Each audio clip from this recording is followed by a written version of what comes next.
Vinny? Jürgen, is Gravenberch's medical underway? How pleased are you to get him over here, and what role do you see him filling for you? I'm really sorry to disappoint you directly at the start, but you cannot talk about that because nothing really happened yet. All the decisive stuff has to happen. So it's Friday, right? If something happens, we can talk about that on Sunday. Yeah. Okay. If it is to happen, would that be the only arrival on deadline day? What would it be? Would it be the only new arrival on deadline day, or are you in the market for other reinforcements? Whatever. It's deadline day, so I don't want to kill the excitement of the people. You never know. But I'm busy today with other things. Yeah. With that in mind, then, is Konate fit for the weekend? Obviously, you got Virgil suspended and back onto transfers. Is centre half the next area that you're looking to strengthen? Could there be a chance that you do it today? Just thinking that obviously Virgil's. If we could bring in a centre half for a weekend, we would think about it. No, we can't. Ibu, no, will not be ready for the game. How difficult then, whoever plays, is it to keep Villa quiet? And obviously the way that they've started the season, it looks like they could be a threat for the European spots as well. Definitely, there will be.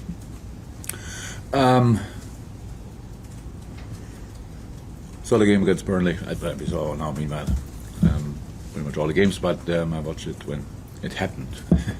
And Burnley was good, to be honest, but Aston Villa is a machine, counter-attack, good organized.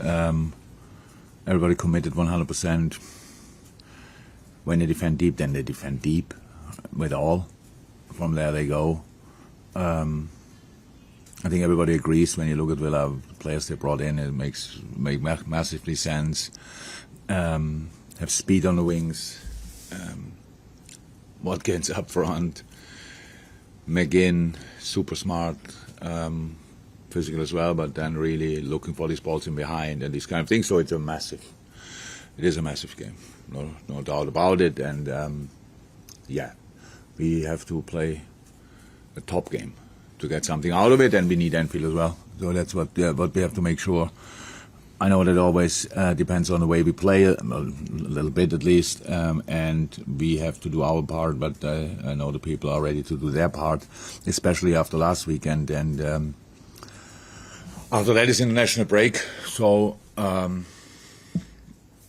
we could make a good start into, or turn it into a really good start into the season, result-wise. But yeah, a massive 115 minutes in between now and then. And sorry to ask once again, but just to check, has there been any offer at all for Mo Salah as yet? And I take it that your position, the club's position, remains the same as regards if an offer were to come in? So the position remains the same. Absolutely, no doubt about that. We cannot. That's how it is. But nothing else to say. No offer. Not as far as that I know, but that doesn't mean a lot, to be honest. Thank you.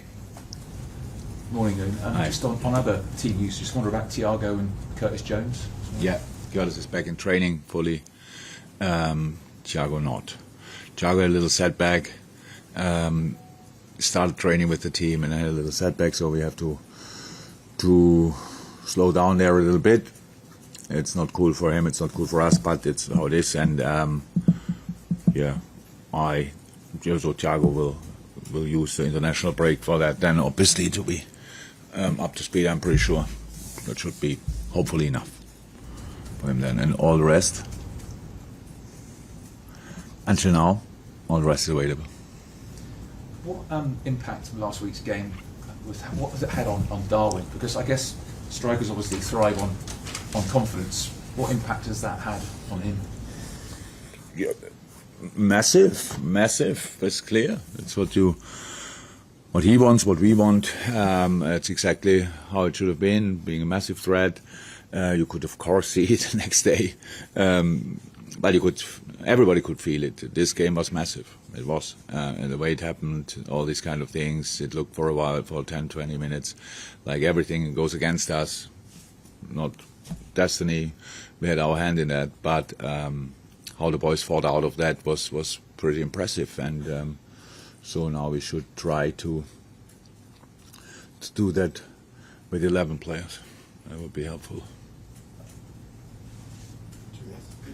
Jürgen, overall, without knowing what's going to happen today on deadline day, how would you assess the business with the incomings that you've had and the balance of the squad right now that you have now? Have you been happy with how it's... Yeah. Look, it's like that. We pretty much have to reinvent the team. We have to. The midfield is now already and will be completely new. Over the last few years, we had to do the same with our front line. The most stable area is obviously the last line, but now not because with the injuries and the suspensions. But and we had to do that in a season where we didn't qualify for the last year we qualified for the Champions League, but this year we didn't, which has a massive impact. That's how it is, and I know people expect it to be different, but it's how it is, and so I really think we did good business. The players we brought in are really good. Will help the team. Will even get better, and I think especially for Maka and Domi, everybody could see that already. For Endo, it's a massive step, massive change in the way he used to play and the way we play. So that needs obviously a bit of time to get there, but it's no problem. And so I really like the team. Not to say I love the team. When I look at it before we start a game, and you look at the lineup and you look at the option on the bench where the last week's now a bit young, but even that is great. I think everybody loves it when Dog is coming on and when he's having his minutes in these kind of games. All the boys, Stefan is back in full training. So yes, we got younger, but we had to. We are less experienced, but that's normal. But we are full of desire, and that's I love this team. Jürgen, obviously, in a different scenario, you'd have Virgil van Dijk available, but he's not because of the red card. It does, however, give an opportunity, if selected and if he's fit to play, for Trent to captain the side, presumably. So, a proud moment for him, because I don't think he's actually ever captained Liverpool at Anfield before. Did he have it? Did it? Oh, he did it last week, you mean? Yeah, for me it's a bit difficult to think myself in that situation. I was captain for a long time, not at a club like Liverpool, but it was more work than honor, to be honest, as far as I remember it. But probably it would be a massive honor for him. But thank God he could practice it a little bit last week, so he might not be. He's used to the different weight on the left arm, I think. So yeah, that's it. Could happen, and if it happens, he's ready for it, I'm sure. How impressed were you with him last week, the way he kind of navigated his way through the game after that difficult start? Yeah, super. I think a lot of people would have thought, and I thought as well for a minute or two, do we have to change him?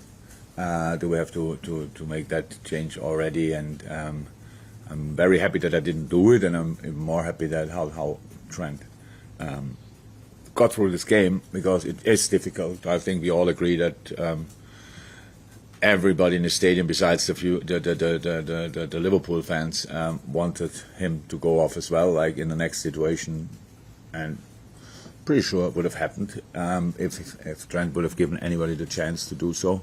So that was a big step in his development, absolutely, to keep his calm, to even to step up in the game, because he was really in it. He was super important, defending in the defensive part before the first goal. It's not now that's not a pass everybody will remember forever, but it was a sensational pass through the lines.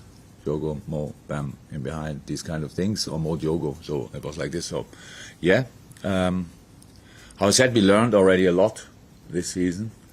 People learn more, but we have to use as well already what we've learned so far. Carl. There you go.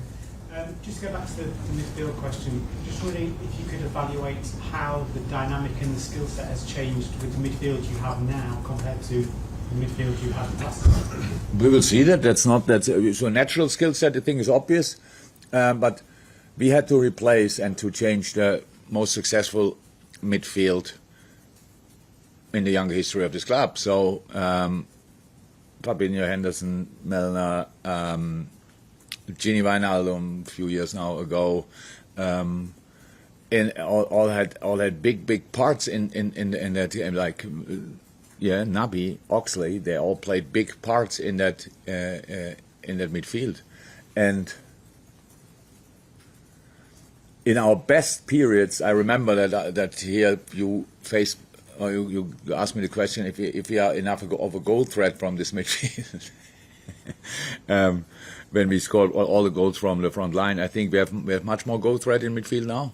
That's definitely the case. But the work rate these guys put in, the stability they gave us, that was second to none, and that what we have to create as well. Definitely, we will see how we do that, because we can play different systems.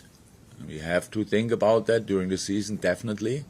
But we are still early in the season, and we have to find into the season, and you do that not with 12 changes in 4 days. You do that with keeping things like they are and going from there. And that's what we do in the moment. But we will keep our eyes open. What is the best for the specific lineup, and then we will adapt. So, but I think it's clear we have the players we brought in have real quality and young and in a super way, really excited about the opportunity of being here. So that's a cool mix.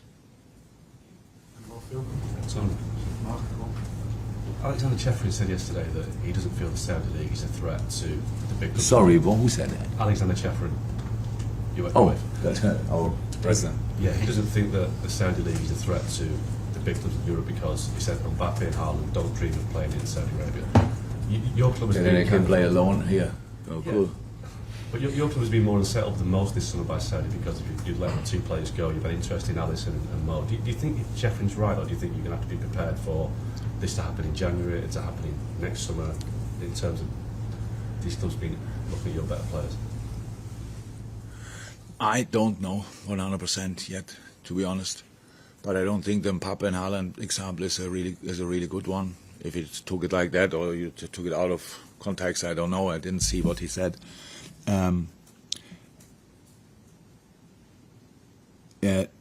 They are that young and earn already proper. That's a different thing. But I don't know how sustainable it is, how long it will stay like that. I don't know all these kind of things. But I think the next 2 weeks will show how much of a challenge it is, because whatever happens there, obviously, nobody can react anymore. That's something I think UEFA or whoever should have an eye on to sort that, because we all have to protect the game, and we want, and it's not a league or whatever, it's the game. And obviously, I love all my players who play now in Saudi Arabia, and usually I would watch them, but I didn't see anything yet. So maybe you can, I don't know exactly where, but it's not like that it distracts me now from my watching habits. But we have to make sure that these European leagues, and he's whoever was, that they stay as strong as they are, and for that we always can help from these kind of things, like changing rules slightly, adapting rules, making some laws, whatever the laws or rules will make sense. We are all a bit surprised, still probably in that sense, by the activity from Saudi Arabia, but it happened a lot, and a lot of players went there, and that improves the league. They are definitely, in the moment, it's like, okay, I didn't watch it yet, but that doesn't mean I will never watch it. It just means so far I don't know where to find it, and that's the situation. So I don't know where it will lead to, but it feels rather, and more important things than that, but rather like a threat or a concern than not, to be honest, because I can't see how we really can deny it in these moments, in these specific moments. Well, what can we do? Say no, and then that we can do that. But that's the difference between the contracts here and the contracts there are that big that causes problems. Definitely, 100%. Well done. Thank you. Cheers.